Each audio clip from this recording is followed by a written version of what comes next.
Hi dear students, I am Shakirova Saida Tukhtarjanina. I am responsible to deliver lesson 3. Topic Innovation and Transport.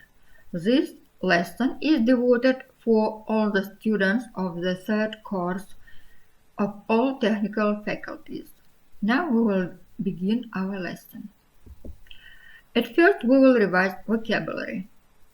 Commuter, congested, rush hour, hamper, depletion, dwindling, pedestrian, alternative. Read the text. Innovations and transport. There are a lot of interesting trends in the development of road transport. The cars are becoming more environmentally friendly. They need less fuel and produce less emissions. You can see electric cars in the streets of some European cities. But they are still too expensive. There are even solar vehicles, electric vehicles powered by solar energy, obtained from solar panels on the surface, generally the roof of the vehicle. Virtually all solar cars ever built have been for the purpose of solar car races. Solar vehicles are not practical day-to-day transportation devices at present. Speaking about the future of the transportation, we cannot but mention maglevs, magnetically levitated trains. These trains are often referred to as magnetically levitated trains, which are abbreviated to maglev. A maglev train floats about 10 millimeters above the guiding track on the magnetic field. The highest recorded speed of the maglev train is 580 kilometers per hour. In 2000, the Chinese government ordered to build a train rapid track connecting Shanghai to its international airport. Now the Shanghai maglev train transports people 30 kilometers to the airport in just 7 minutes 20 seconds. Its top speed is 430 kilometers per hour. Regular daily trips started in March 2004. I think in some decades, new technologies will change the transportation completely. Now answer the questions. What are the main alternatives to petroleum cars? What are the main advantages and disadvantages of electric cars? Can solar vehicles become practical day-to-day transportation devices? Do you know what the term maglev means? How long does it take to get from Shanghai to its international airport by the Shanghai maglev train? Now we will watch film. Depending on who you ask, progress in transport is either on the verge of a major revolution or slowly grinding to a halt. For some, innovation is at breakneck speed, from electric and autonomous cars to futuristic travel tech.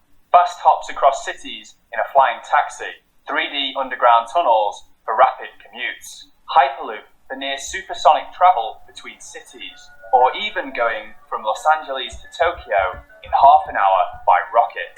These are just some of the transport technologies slated for the next decade. For others, however, the reality couldn't appear more different. Progress in transport isn't accelerating, it's grinding to a halt, pointing out that we've travelled in more or less the same way for over a century. Cars, trains and planes are over 100 years old and still function in pretty much the same way. Electric cars are great, but they're also nearly as old as the car itself. All the dreams of futuristic transport methods aren't new. Designed for vacuum trains, rocket transport, and flying cars have been around since the inception of their parent technologies, and they always seem to be a decade or so away. How can these contradictory views be simultaneously popular? Are we heading towards stagnation or revolution? Can we resolve the transport innovation paradox? And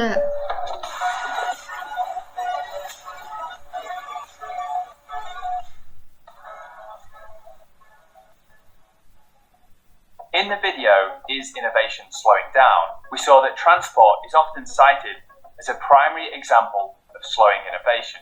Yet hype for future transport seems to be at an all-time high. There's a belief that this time, things are different. This revolution is real. But wait, London to Dubai in 30 minutes? Intercity at Mach 1?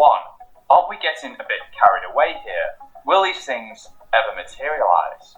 Before assessing the viability of these technologies in future series, it's important to understand the paradox and how it applies to innovation in general. Some critics lament the technologies as science fiction, yet startups and corporations are investing serious money, running into the billions, and they're backed by some of the richest people on Earth.